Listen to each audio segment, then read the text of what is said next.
És un plaer per nosaltres participar en aquesta segona jornada amb un títol tan clar i inspirador: Empreses que empoderen. Avui compartim un espai per posar en valor el paper de les empreses en la inserció laboral de persones amb discapacitat intel·lectual i per reconèixer aquelles que han fet de la inclusió una realitat. Un programa que any rere any demostra que la inserció laboral és possible quan es treballa en xarxa entre persones, entitats i empreses.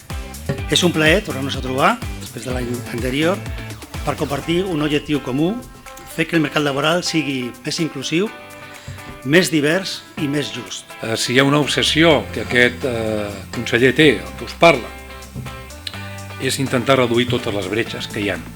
Les bretxes de gènere, les bretxes digitals, les bretxes econòmiques, les bretxes per haver nascut amb una discapacitat.